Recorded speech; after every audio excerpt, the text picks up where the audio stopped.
pare. Pre. Ubos mo. Inuman natin, pre, ha? Huwag mo nila, pare. Dagdag pa, pare. Dagdag. Ako itong bahala. Ako na bahala. Sige, pre. Ilan bang gusto nyo? Kahit ilan nun, pre. Okay. Ako ang bahala dyan. Huwag kayong mag-alala. Dagdag tayo. Wala ko naman walang dalawang perdo. So, di ba? Puro tayo. Ano ba? Yung tusan kita ayaw mo sumunod, ha? Puro tayo. Dalawang perdo lang. Gusto ka yan. Bigas ano? Sige po. Listen! Sige, pare. Hindi magdagdagan na ako ng ara. Kagal naman ang anak mo, pre. Araw mo, ito Ay, ba? araw Pwede po. mag-apply ng trabaho. Ay, opo. Actually, ngayon nag-earn po kami ng sales boy kasi kulang kami sa mga trabahante. Okay po, meron po akong resume dito. Patingin. Kailan ka ba pwede makapagsimula? Pwede na po ngayon mo. Sige.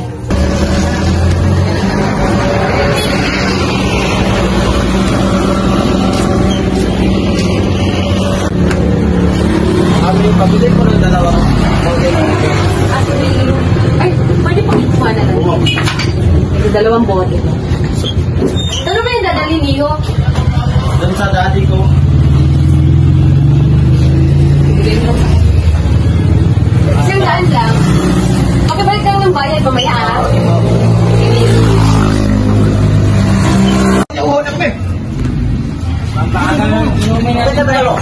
Kagal naman ang anak mo, pre, ha? May ginagawa pa si ate. Kaya, Magtagal-tagal na. Hinutay mo. Huwag ito pare. Ano? Hinta na. Please. Ang paningin ko sa'yo. Sa'yo naman, pre, ha? Salamat pare. Sa susunod pare. Sa susunod na buwan. O taon ba yun? Magpapadala ang kapatid nito. Mura malaki-laki rin. So marami tayong may hits niyan. Ako, napakagandang. lasing naman tayo pa rin. Ganyan, pre. Asahan ko yan, pre, ha? Nalasing kayo. Huwag kayo mag-alala. Ako bala. Magdamag buong hapon. Ako bala. O, pare. Hindi na kakayanin natin katawan Sige, pre, sa susunod naman. Susunod naman. Uwi muna ako at papahinga na. Susunod pare. Sige pare. Basta, sa susunod na taon o buwan ba yun? Hits tayo. Sige pare, pangako mo yan ha. Huwag mo na, ako bala. Alam mo na.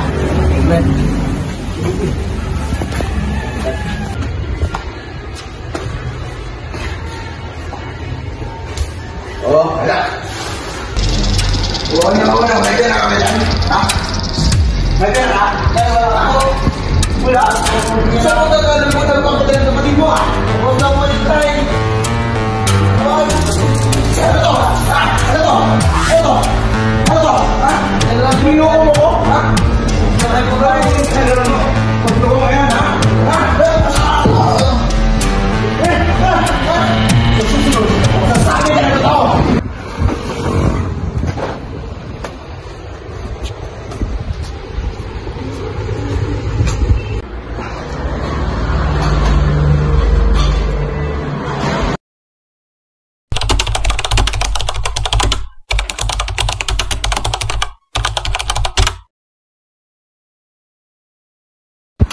Oh, anak. Tanungin mo nga yung kapatid mo kung kailan siya tagal ulit. Opo tayo. At kung magpapadala man, pakisabihan ako, ha? Sige po tayo. Sabi ka lang to, kung ayaw mo masaktan ulit. Opo. O, bakit yan?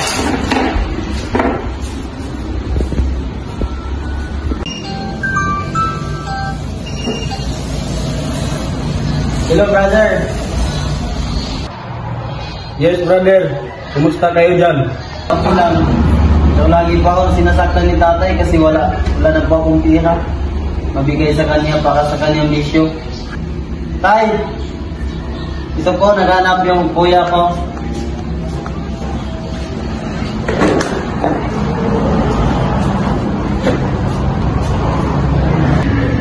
O, anak, kumusta? Okay lang tayo. Kayo dyan, kumusta? Abay, okay naman. Eh, kung tatanong ako sa kapatid mo kung kailan ka magpapadala. Mukha yung kailangan na i-renovate itong bahay natin. At saka, ubos-ubos na rin yung pagkain natin. Sige, tayo. Mga susunod na buwan, sasahod ko. Padala ko sa inyo. Ayos na tayo salamat na at malaking tulong na rin yun sa pag-araw namin. Sige tayo. sige. Sige, mag-ingat ka dyan, ha? Saglit lang muna tay. Bakit mo palaging sinasaktan yung kapatid ko tay? Sino bang nagsabi sa'yo yan? Hindi naman totoo yun. Alam mo naman yung kapatid mo, medyo taka-taka rin. Nahulog yung sandanan, huwag kang maniwala doon. Bata, pangalan na, meron pa akong lalakarin. Alam mo naman itong buhay natin, medyo mahirap. Magsisipang muna ako dito.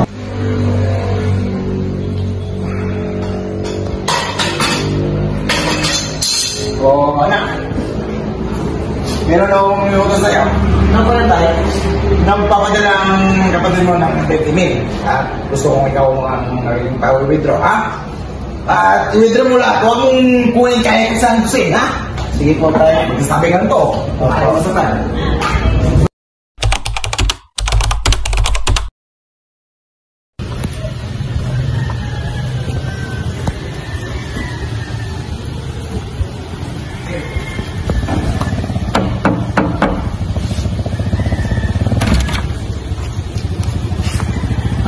Tay, andito na po yung pinadala ni Kuya.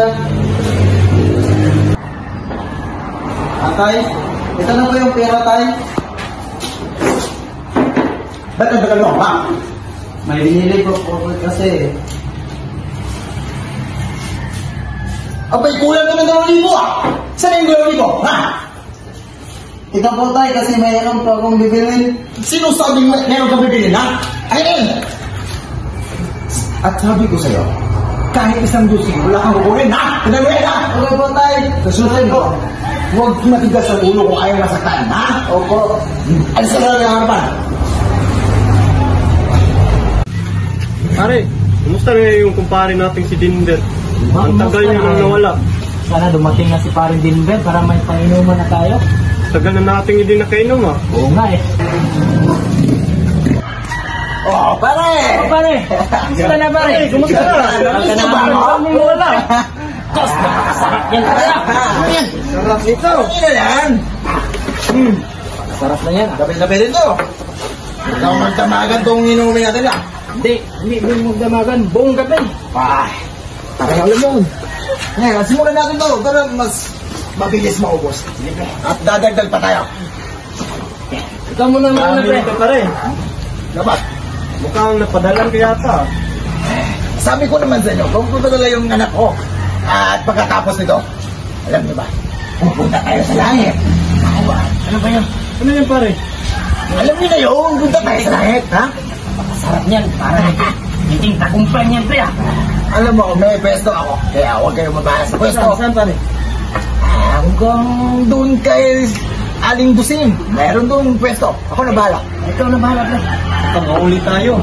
Huwag kayong mag-alala, hindi tayo mahuli. Ako bahala sa inyo, huwag kayong mag-alala. Kasi marami akong dala dito. Be, shut na! Dami pa yan. Pare, ubos na yata pare ah. Parang ubos na pare. At gusto nyo ba ang pumunta sa langit? Siyempre, gusto nyo pumunta sa langit. Madami-dami din tao. Ha? Siyempre mo. Makarami niya na. Ang dami. O, sundan nyo ako. Ako nang bahala sa lugar. Kano din pare? Huwag ka nang magtanong. Visit na tayo. Huwag na kayo mag-ingay. Pasok na.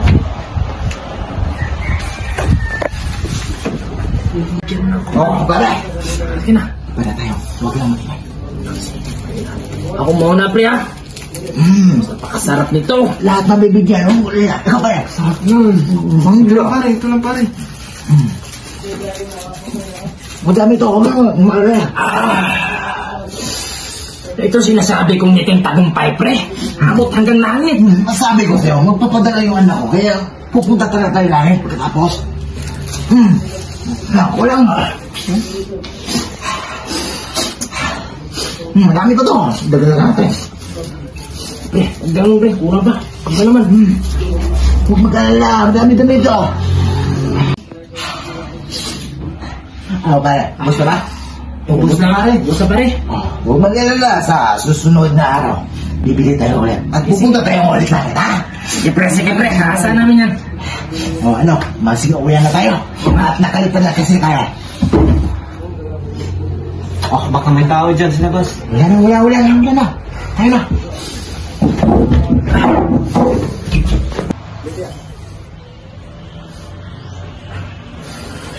Sakit pre.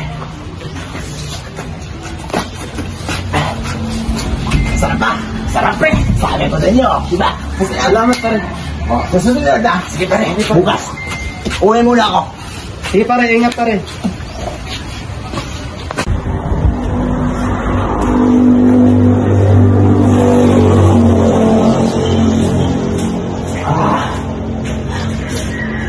Tuntukan ako.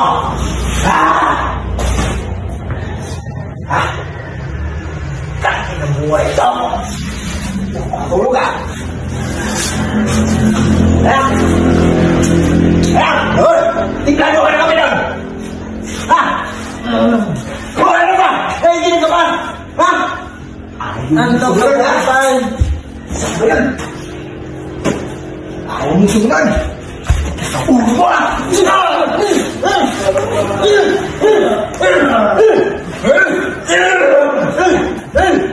Ulo!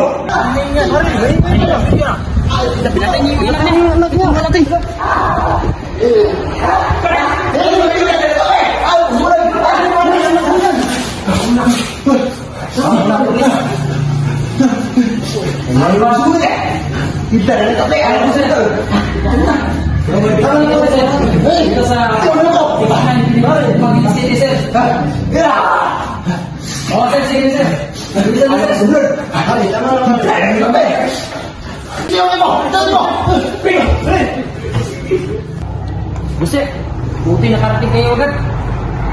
Ano ba nangyari dyan, sir? Natay ni Dimber yung anak niya. Buset, Andun. Men, ito yung...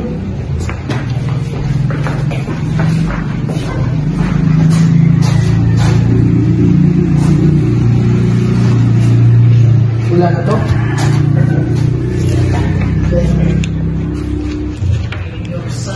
Tuloy muna natin yung mga ebidensya.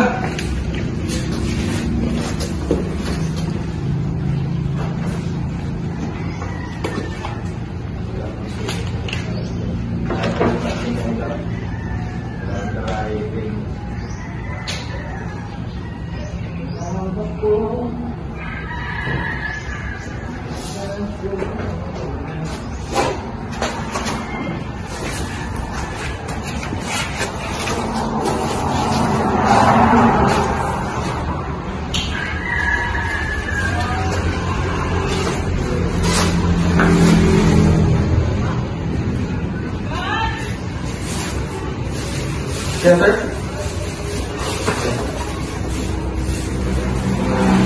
Okay, paano niya?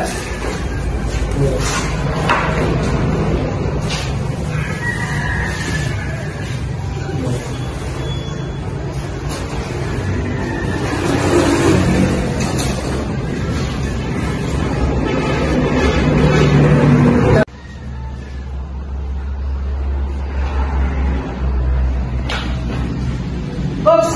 Sir! Katawa mo yung iba! Wala ko na dyan, sir! Pagkit na pinatay ko kayo doon!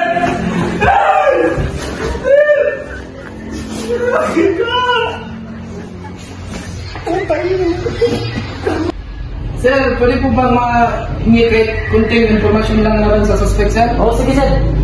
Sino ba ang ama ng biktima? Si Denver Bakilag sir. Ilang taon? 43 ata yun, sir. May asawa po ba si Denver, sir? Wala na. Tagal na silang iwalay. Sige, yun lang sa ngayon, sir. Tatawag lang kami ulit pag for further instruction, sir, information.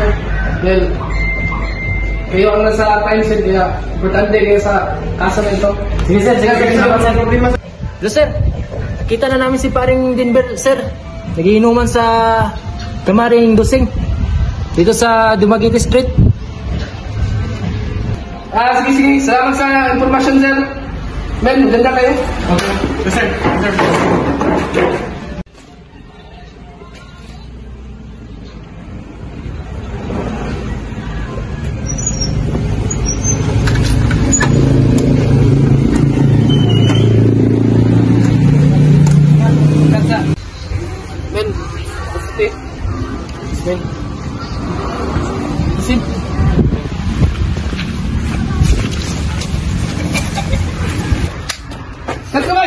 Bakit?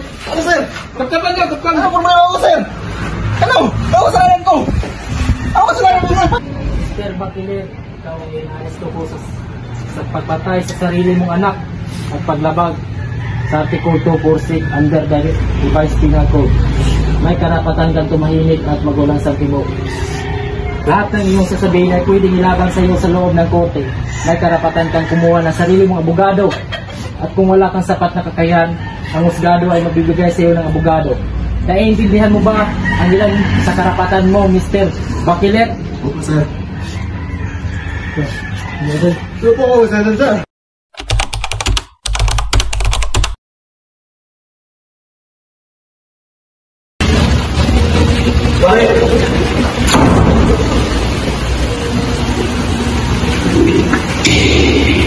All rise. The court is now in session. Silence is hereby enjoined. Honorable Giovanni Abarcas presiding. Before we start this case, let us all start with prayer first. Almighty God, we stand in your holy presence, first supreme judge. We humbly beseech you, bless and inspire our soul, so that what things say and do will be in accordance with your will. And let our minds strengthen our spirit and do our hearts with eternal love. We stand and understand you so that we can be united channels of truth, justice, and peace. And our proceedings today, guide us in the path of righteousness for the fulfillment of your greater glory. Amen. Everybody sit down.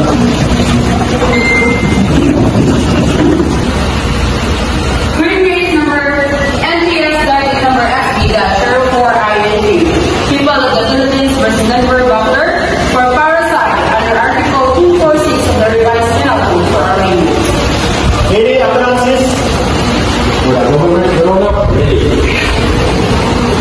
For defense, ready, Your Honor.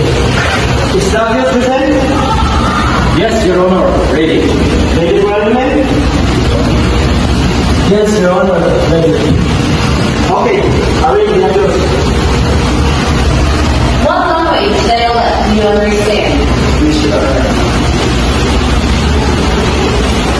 People of the Philippines versus Denver Doctor criminal case number NPS docket number SB-04INQ accused Denver Doctor commits a crime of parricide under Article 246 of the Revised Penal Code, committed as follows: that on or about 28th day of January 2015 in the city of Dumaguete, within the jurisdiction of this court, the said accused would intend to kill, dead and then there willfully and lawfully and religiously attack, assault, and use personal violence upon one Tata, 18 years old, his son, by them and they repeatedly stabbing him with a tuko knife, a shaved knife, thus performing acts of execution which would produce the crime of parricide as a consequence, but which nevertheless did not produce it by reason of causes independent of the will of the accused and because of the timely and able medical assistance rendered to the said Denver Bauer, which prevented his death. Do you understand the allegations of the facts? Yes, Your Honor. What is your plea? Not guilty, Your Honor. Your Honor, after having arraigned the accused pleaded not guilty to the crime charge. Order. Change the preliminary complaints to April 2 with the beginning of 10 o'clock in the morning. So ordered.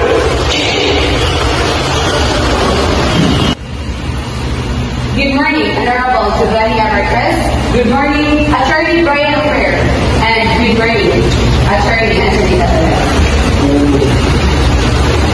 Are we ready for the preliminary conference? Yes, we are ready.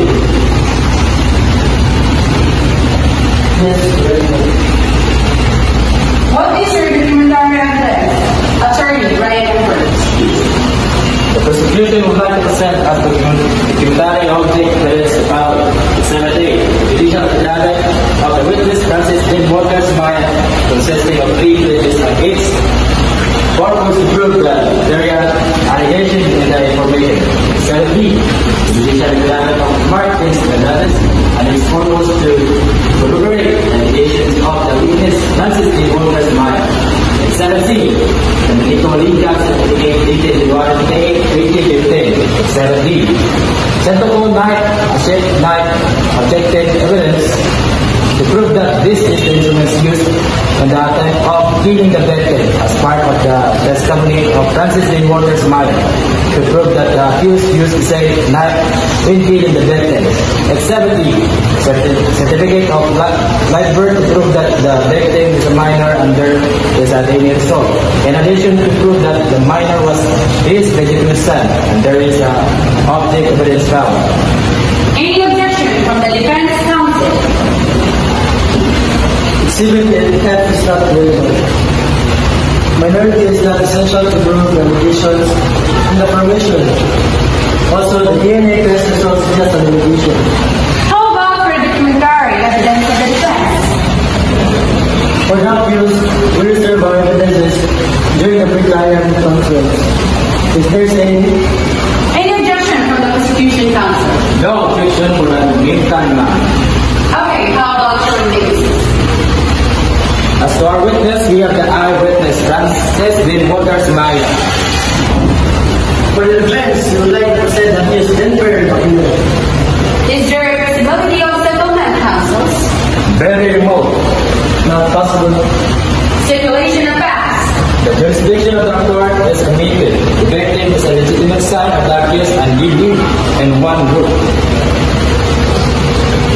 The victim's injury due to hacking is not admitted. Identity of the accused is admitted. The weapon used is broken glass is not admitted. Any more or other matters? As for now, we have no more things to discuss.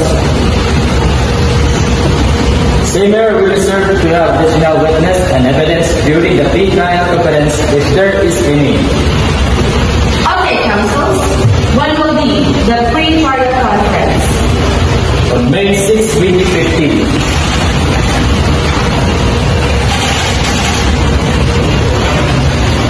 Okay, I am also available that day. Okay, May 6, 2015 is the pre-trial conference. Thank you, counsels, and have a good day.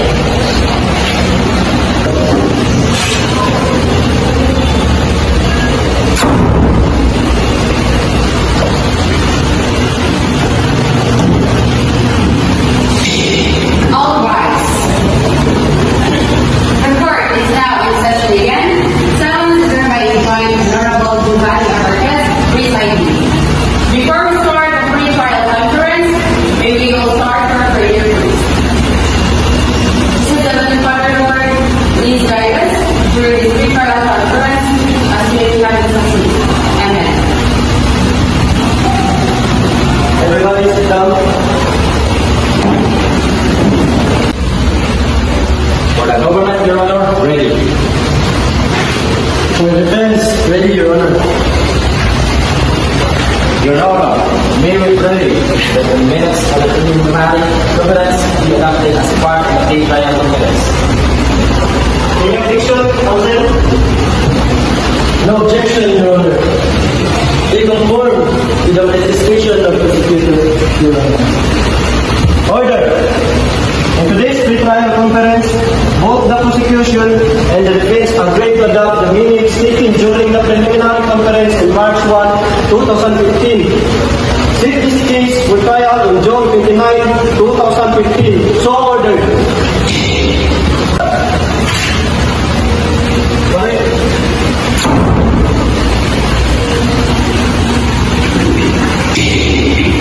All rise. The court is now in session. Silence is hereby enjoined. Honorable Giovanni Abarquez, presiding. Before we start this case, let us all start with prayer first. Almighty God, we stand in your holy presence, our supreme judge. We humbly beseech you bless and inspire our soul, so that what we say and do will be according to your will. And let our minds ready for your spirit and do our hearts with eternal love. This time and this time, so that we can be united channels of truth, justice, and peace. And our proceedings today guide us in the path of righteousness for the fulfillment of your greater glory. Amen. Everybody sit down.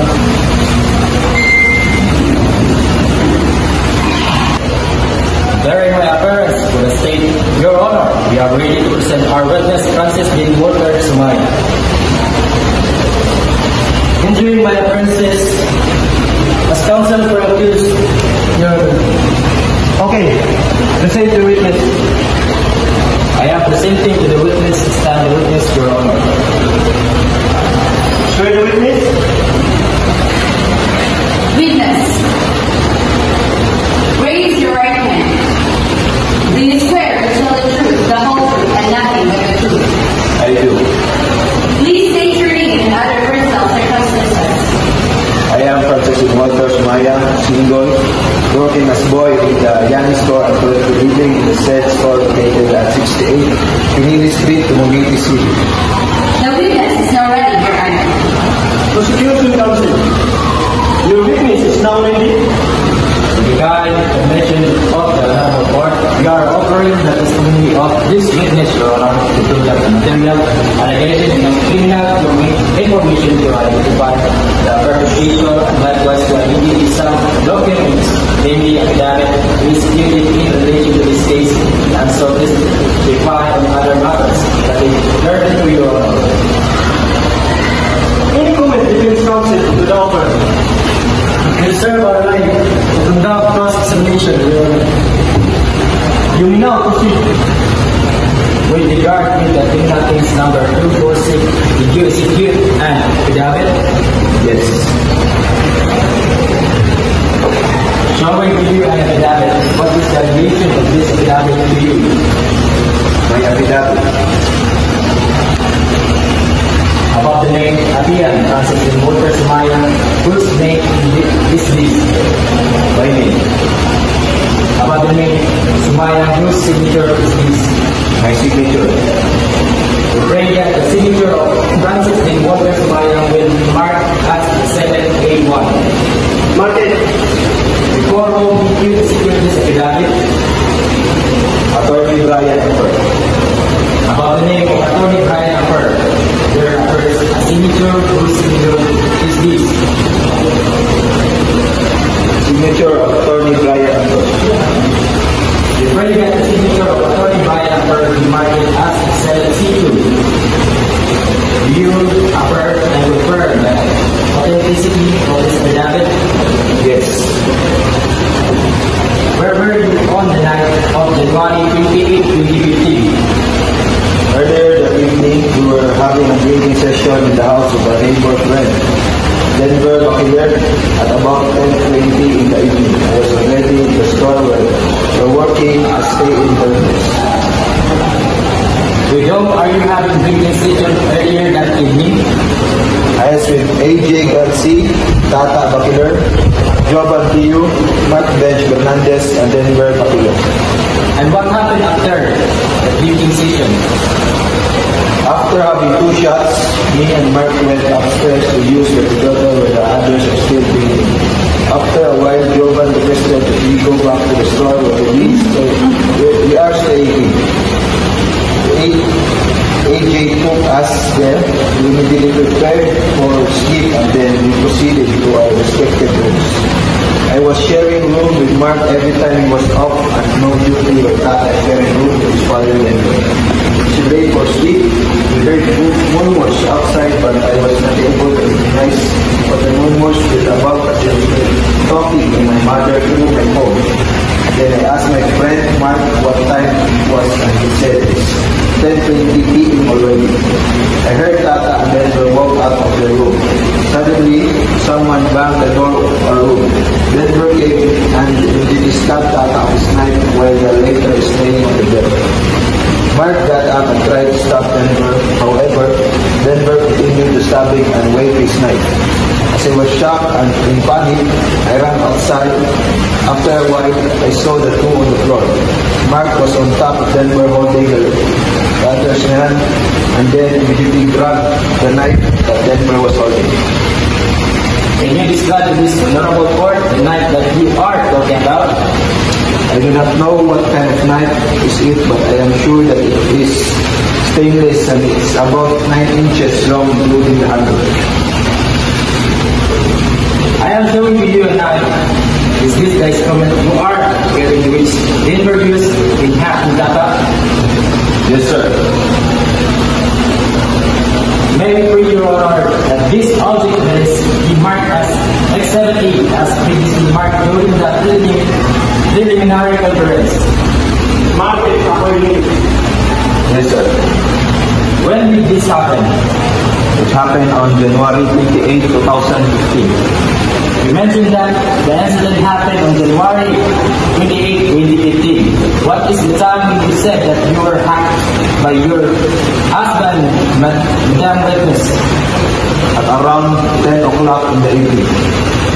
Can you recall, Mr. Sumayan, Witness were you sometime in January 28, 2015 at around 10 o'clock in the evening? Yes, sir. And where were you in particular when this incident took place? I was in the apartment of the store where I work and I was with my friend getting ready to school. What happened next? I heard my neighbor's hormones and a child. He was outside the house trying to open the door and grabbing his son. What did you do, Amy? I stood up and opened the door. Amy, untoward incident that occurred when you opened the door for it. I was shocked and surprised when I saw the boy stabbing his son repeatedly.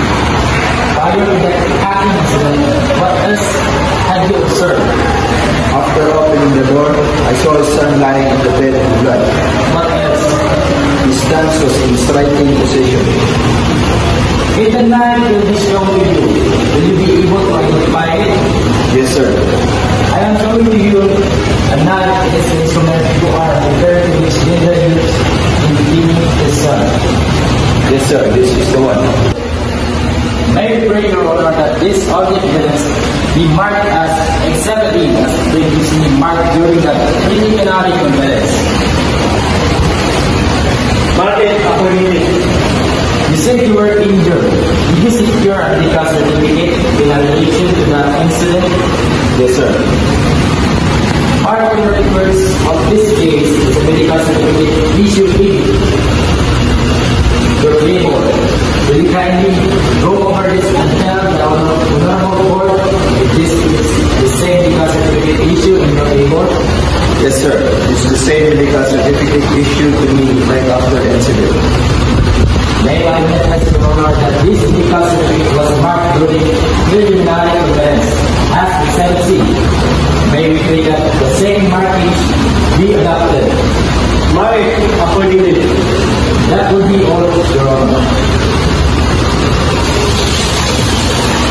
Cross-examination by the defense. Just a few questions, Your Honor. Subject to proceed. In the kind permission of this honorable court, how often did you see his father marry his own son? I can barely count how many times he beat his own son every after he were drunk. Can you recall when was the first time you saw Denver beat his son? I cannot recall when it was the first time, sir, but ever since I worked on the nearest store where I work, because I already worked there for 6 years. You said that you saw him physically beating his son. Did you report any of those physical violence to the police and have it gathered prior to the filing of this case? No, I have not, sir. No more further questions, Your Honor. May direct from the prosecution. Your Honor, I have no more witness to present. I would like to make now our formal over of evidence. Any more witness for the prosecution counsel? Redirect from the prosecution. No, that would be all, Your Honor. Any more witness for the prosecution counsel? Your Honor, I have no more witness to present. I would like to make now our formal over of evidence. Granted, you will now be over your evidence now. Thank you, Your Honor. The prosecution would like to say that this preliminary object evidence the following. Exhibit A, the judicial affidavit of witness Francis Dean Walker's Maya, consisting of 3 pages and its purpose to prove the material allegation in the information. Exhibit B, the judicial affidavit of Mark Vince Bernares and its purpose to corroborate the examination of the witness Francis D. Walter Sumaya. Exhibit C, the medical legal certificate dated January 28,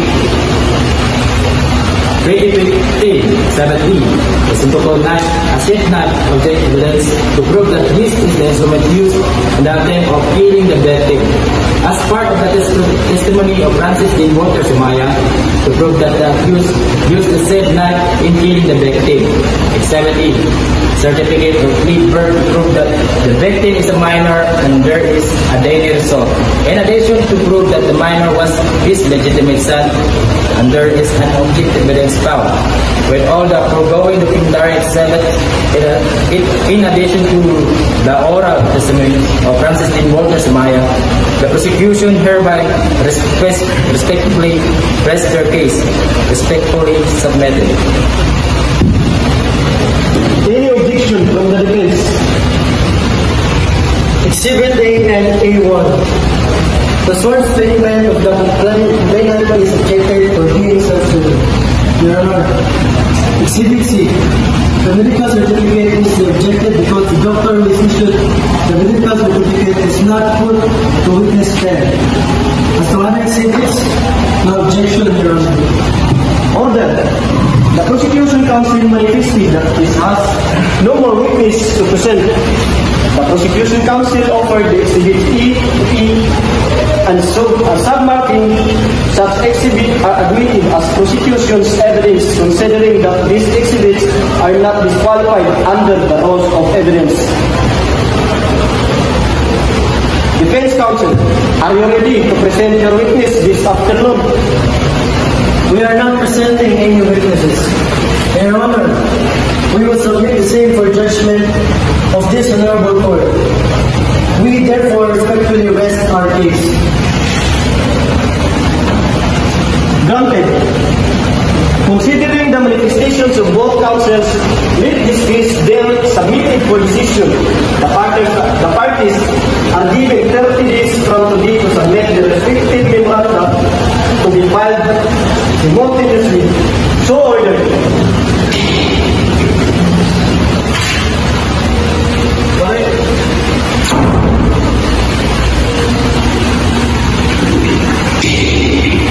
All rise. The court is now in session. Silence is hereby enjoined. Honorable Giovanni Abarcas presiding. Before we start this case, let us all start with prayer first. Almighty God, we stand in your holy presence as our supreme judge. We humbly beseech you bless and inspire our soul, so that what things you say and do will be according to your will. And let our minds strengthen our spirit and do our hearts with eternal love. Each time and extend you so that we can be united channels of truth, justice, and peace. In our proceedings today, guide us in the path of righteousness for the fulfillment of your greater glory. Amen. Everybody stop.